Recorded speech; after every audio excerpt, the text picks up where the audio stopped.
We are at Fort Lauderdale Boat Show 2024, and I'd like to introduce you Will Cimino, CCO of Seakeeper, our partner company for years and years. Yeah, thank you, Alexei. Great to be here.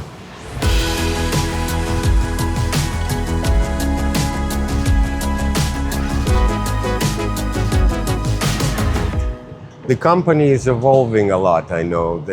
I remember when I was buying the first unit, I was seeing just two people from the company. It was a very, very beginning. Yes. But I firmly believed in technology. So yeah, it's been... What changed in this already 12 years? What with technological changes? Yeah, we say at Seakeeper, the only thing that is constant at Seakeeper is change. You know, there are some things that don't change, which is the importance of our partnerships and our customers. And you know, you, Alexei, you had the foresight to be innovative, to see what Seakeeper could bring to not only the performance of your boats, but how that transforms the way your customers use them and enjoy them. And so we were pleased to have, you know, very long-time partners like yourself that have shared in the vision of the product. But today, virtually working with every major manufacturer, from boats as small as 25 feet all the way up to 150 feet. Yeah, it's always a pleasure to reconnect with some of our original partners that have helped build our business into what it is today. Yeah, it's been great for us too, because like I said, I promote gyro stabilization on all boats which your product line can accommodate. Sure. So it means that boats under 24 meters. And for bigger boats, I promote them in combination with the other means of stabilization, which mostly fins. Yes. I think they benefit each other. However, Seakeeper is doing great, especially our boats. Probably majority of your business is non-displacement boat. It's semi-displacement, That's right. planing boats. However, from the first units with your team, when we discover how Seakeeper work on already stable displacement boat, it fascinates everybody. Yes. So it's more effective, more efficient. And you know what, for me is very important that my boat are exploration boats. Sure. When you have something sticking out of your boat and it's sort of fragile like fins, you feel like it's not a tank anymore. It's a fragile tank. And you build a tank. So the Seakeeper, it's all internal. There is nothing. And it's very efficient energy-wise. That's right. I mean, it's just consumes a little bit more than the tea kettle on a boat of 100-something tons. That's right. That's right. So and that efficiency is so critical to who we are. And when we think about the priorities of our product development, it's really about performance and how can you maximize that performance in the smallest, lightest package possible, consuming the least amount of power. So on your very large vessels, there's a lot of power available, right? But everything has to be efficient because you have a lot of things consuming power on board the boat. Certainly in comparison to fin stabilizers, right? We are all internal. So it's more fuel efficient, there's less drag, there's less risk of hitting something underwater, which could obviously be troublesome. But then even going down on smaller vessels, that efficiency is even more critical. So our smallest 4 Seakeeper models, we have 12 that go all the way from our Seakeeper 1 to our Seakeeper 40. The smallest ones are operating on DC power. So even on those boats, you're even more power constrained, and you have to have an efficient design. And we accomplish that through a variety of innovations in our product, but the first is operating inside of a permanent vacuum encapsulation. And then we've also optimized the shape of our flywheel to where it is most efficiently utilizing the weight of the steel flywheel to produce the stabilizing force. Mm-hmm. Do you plan to go upwards? Because I'm using your most capable units of 40,000. Do you plan to go above 40,000? Yeah, I would say right now we're investing more in product development and innovation than ever before. And as we continue to push the limits of our product, you really realize how hard we are pushing the product. So even speeding up the flywheel by 10% is a monumental feat for us. And our goal is to increase the performance of all of our models. So the Seakeeper 40, which you are using, is the primary model you're using today, I would say was an upgrade from our Seakeeper 35. But this was a several year development. It's not as easy as just dialing a switch and making things spin faster. The tolerances, when you have different metals operating together, So from a steel flywheel to the housing that holds the bearings on the flywheel to the aluminum enclosure, the tolerances are so critical. They're basically taking a sheet of paper and cutting it 30 times. That is the critical tolerances of which all these metals are stacked up. And so it's not easy to just tune things up and make them spin faster, but we're embarking on a development to completely replace all of our models in our current lineup. So we've launched in the last year 4 new models. Some are slotting in between existing models in our lineup. So the Seakeeper 14, for example, will go in between our 9 and our 18, and our Seakeeper 10 will replace the Seakeeper 9. But our vision is to provide more performance in a smaller package. So the 14 is providing nearly 50% more performance than the 9, and it is only 3% larger. So really a pretty monumental feat in how far we've come in our design and our ability to provide that performance, that's why people want our product, right? It's not because it looks cool, right? It's a large piece of machinery. It's when they press the button, it creates a magical experience on the water. Absolutely. And it's self-contained, it's easy to install, it's compact in relation to what it's making. It's going to be less than, we're talking less than 2% of the overall displacement of the vessel in terms of weight.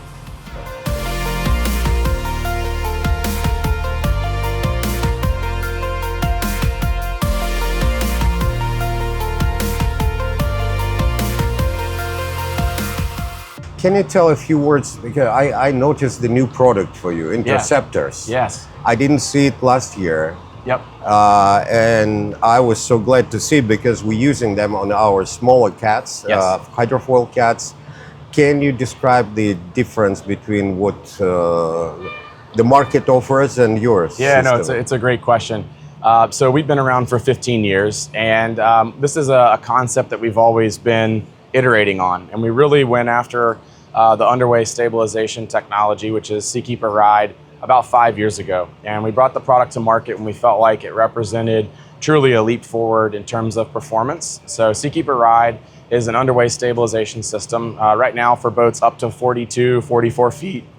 It mounts to the transom of the vessel, and similar to an interceptor, it's measuring the boat's attitude and pitch, roll, and yaw, deploying a blade into the water and creating lift at the transom. What's unique about the Seakeeper Ride technology is how quickly it operates.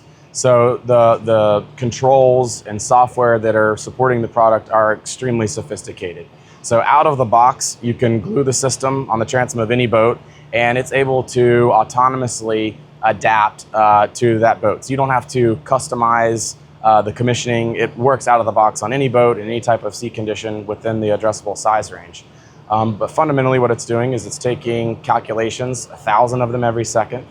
It's making 100 adjustments of the blades into the water every second, and it can fully deploy in 1/10 of a second.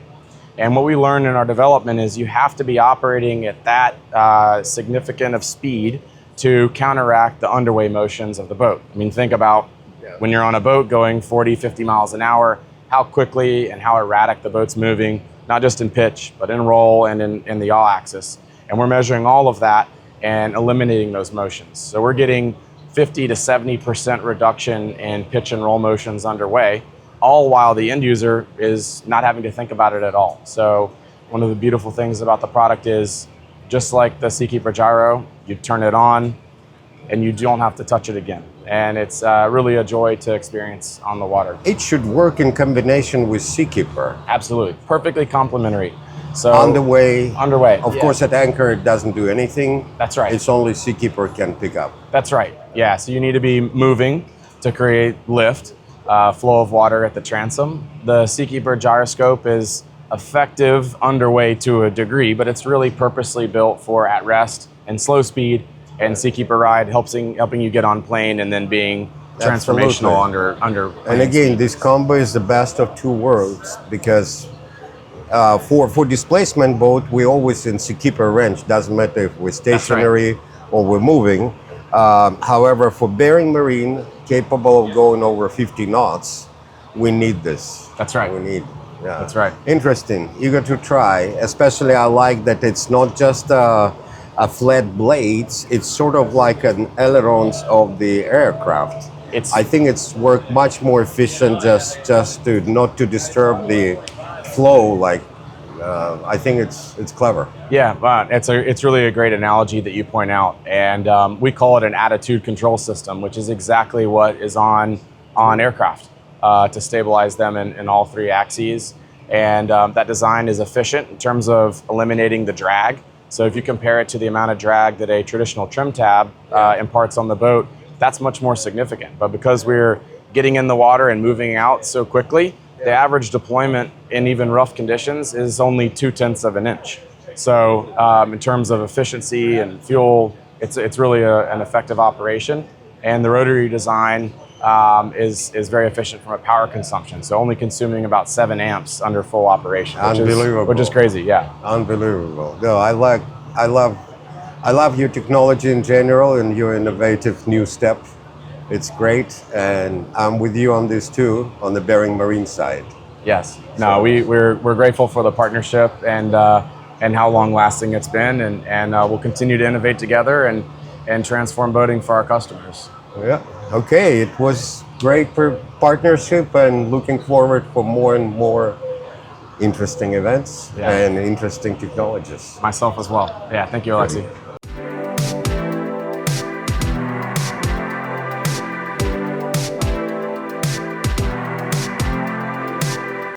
So since we added the catamaran lineup, the 60, the 70, and the 80, more and more people keep asking us about the whole thickness below waterline. Since they're aluminum, so they're kind of wondering, it's like, okay, is it like the steel or is it different? What is the whole thickness under waterline on the 60, 70, and 80? It's 8 to 10 millimeters. It's actually similar that we have in steel, in our steel hulls. Yeah.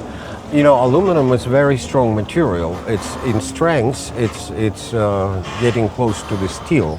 Because it's not pure aluminum. It's an alloy, right? It's an alloy. Yeah. Definitely, it's reinforced. Yeah. And the second thing, the aluminum is just not stretching as good as steel. Yeah. So it's more fragile in a way. Got so it. you can puncture it easier. So, but 8 to 10 mils is enough, and the sides and the superstructure, it's 6 to 5 mils. Depending which location. So where, the higher we go, the thinner material is. Makes sense. Yeah. And also the lighter. But the underwater part is 10 to 8 mils.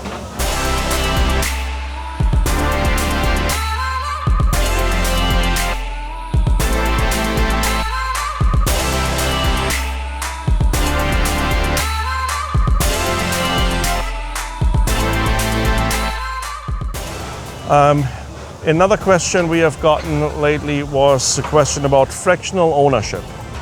And just maybe a quick word to that. Is there anything in the plans or anything similar to that? Yes, I think it's a good way to go, and we studying the experience and information coming from the companies which doing it. Yep. It's mostly done with used boats, our completed boats. It's hard to manage to new builds. However, we keep it in plans, but we offer now a different product. We call it buy to charter program. It's basically a full package of good ownership where we manage the boat. Yep. And we also chartering the boat for the customer, because very often we have a good potential customer.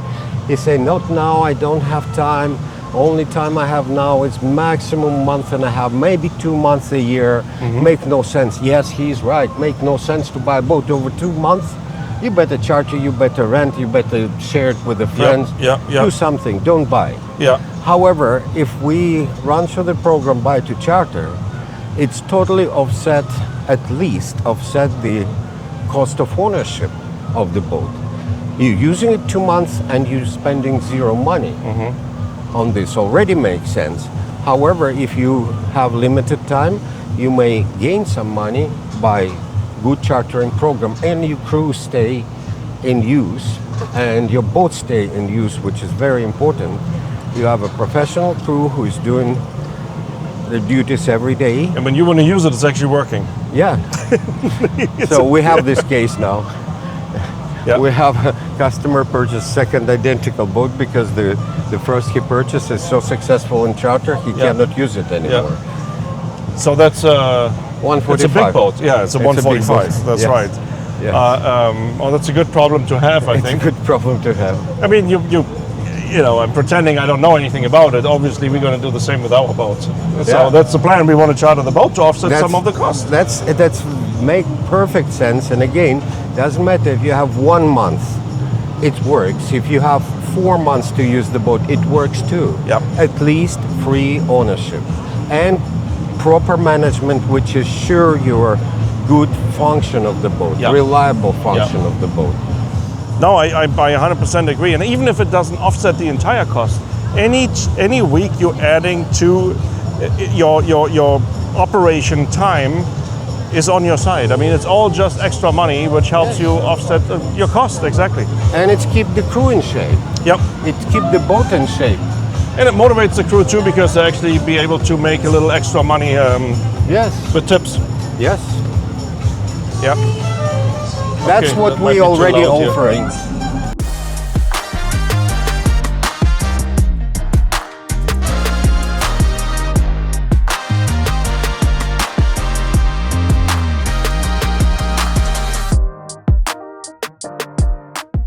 Today we're talking with Peter Stolper. He is a CEO and the president of Seatorque company. And we will discuss where we're going, our history a little bit, why Seatorque, and all these questions. Okay, thank you. First of all, Peter is a mastermind behind this technology. So, and it's the only company on earth produce shafting system like this. And maybe not many of you understand how it works. Maybe Peter, you can tell me like the basic principle of this technology, and I will describe what it gives to us as a users. We first designed this when we were actually boat builders. At the time, we built our own boats, and we built these shaft systems to overcome a lot of problems. When we sold the boat company, we kept the mechanical division, which was Seatorque, and set up our new factory and went in OEM supply only. So, and then we redeveloped the whole system from scratch. What year? Was it? 2005, we opened the manufacturing business. Oh. So we've been, altogether, we've been 30 years of business with the systems. But 2005 was the new generation of shift systems, and all our latest patents are based on that. For that. The target, or what we were trying to achieve with the system, was to make it easy to install for manufacturers with very little alignment. Yeah. And once it was aligned, it would always stay there. It would never go out of alignment.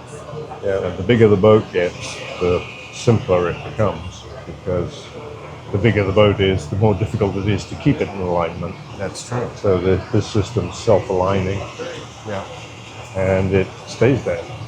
So it's designed for at least 25 to 30 years lifespan between rebuilds. Yeah, I think we achieved now 14 years on one of your systems, Right. and none of them give us any problems so far. Good. So- Some of our very early boats we built are over 30 years old now, Yeah. and they're still running. One of them without any service. So, Amazing. Yeah. It's amazing. And can you tell our viewers what it's all about, like what the system does and Sure. Yeah. why it's so easy to install and what the end result of it? So we basically design a miniature version of a big ship system. So it's the whole shaft system runs on roller bearings and needle bearings and hydrodynamic journal bearings. The shaft is enclosed in a stainless steel casing, and the whole thing is filled with oil. And the shaft never really comes in contact with seawater. So that makes it very... Lasts forever. Yes. Yeah. Virtually forever. Yeah. If it's No, maintained no properly. electrolysis, no caverns, Correct.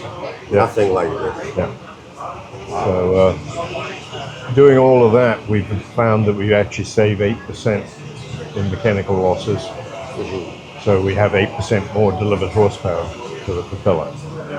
The mechanical... You know how it translates to me when with one finger you can swing a 40-inch prop, which with the shaft attached to the gearbox, and it's keep on rotating, so it's zero resistance.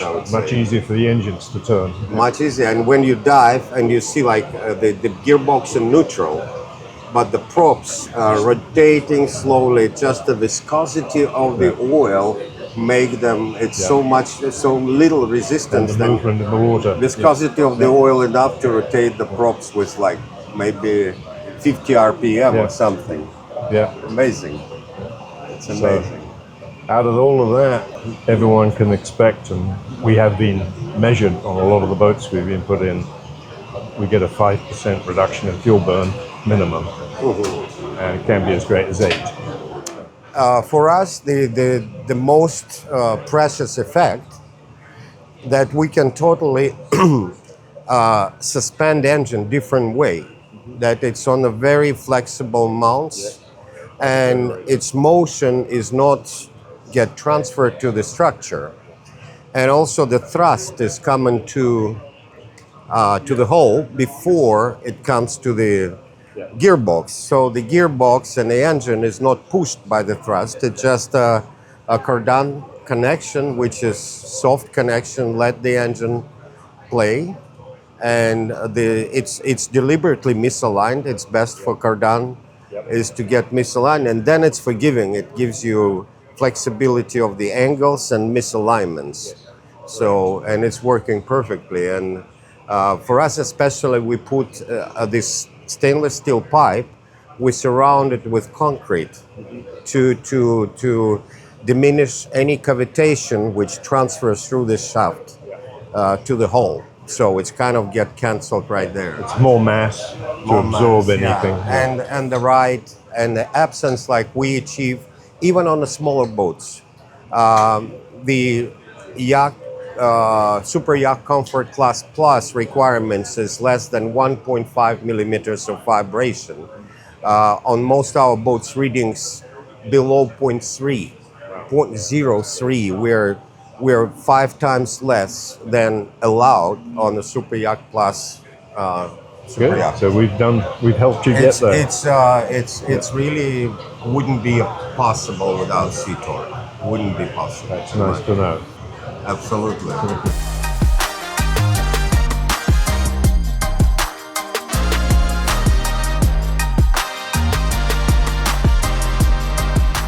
Is majority of your market fast-moving boats or slow-moving boats? It's a mixture. I mean, probably the major part of the business is the slow boats. Slow boats. Yeah. The traveling. What is your range as far as the diameter of the shaft? From smallest to biggest? We can go to 8-inch. 8-inch? Yeah. 8-inch. Right, Wow. right now we're doing a project with Berger for 5.5-inch shafts. Well, it's like 100-meter vessel? It's 56 meters. 56 meters. Yeah. 182 feet. Oh, wow. And the smallest one? The smallest boat we've done is basically 55. 55, but what diameter of the shaft? We go from 1.75 inch shafts up. Yeah. It's quite a range. Yeah. From under 2 to... In standard production, we go to 4 inches. We keep all of those components in inventory for standard assembly. Everything over 4 inches is usually custom built. Custom. We've done a few for you.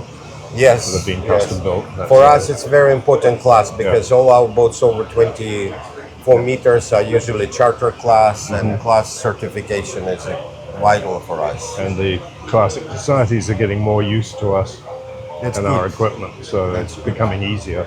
Because again, there is nothing close to your technology.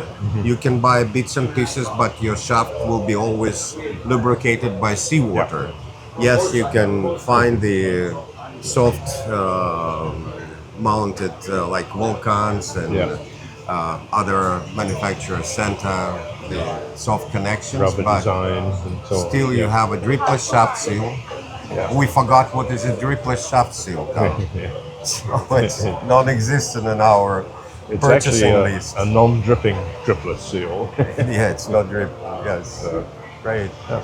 Peter, thank you so much, and I appreciate our long-term collaboration, and looking forward for many years ahead of We a look good, forward to it. We've had a lot of good fun working with partnership. your guys. So. Absolutely. Thank you. Thank you. Thanks.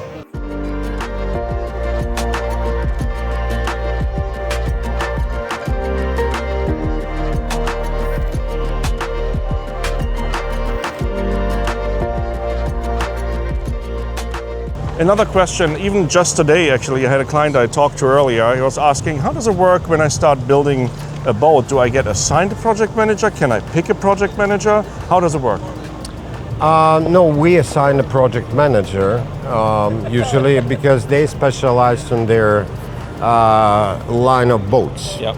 So some project managers work on super yachts, and it's different. So, and some project manager work on like 72, 78, same set of equipment, same, a lot of similarities. So we assign, and unless it's some like personal conflict, it's always work. We Has didn't that have it, so happened? no, it No, didn't okay. happen.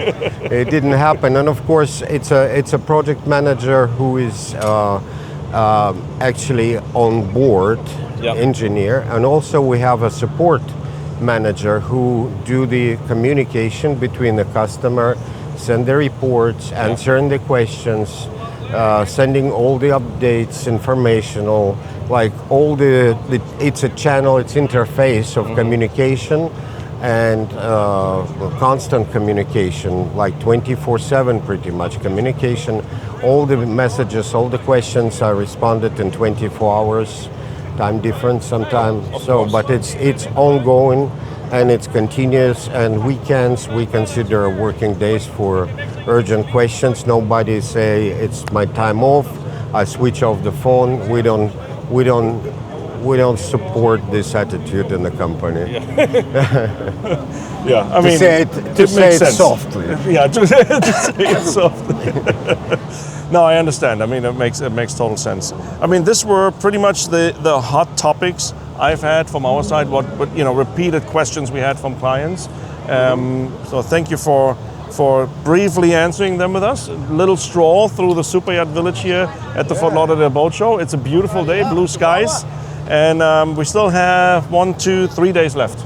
Yes, absolutely. Yeah. So thanks for watching.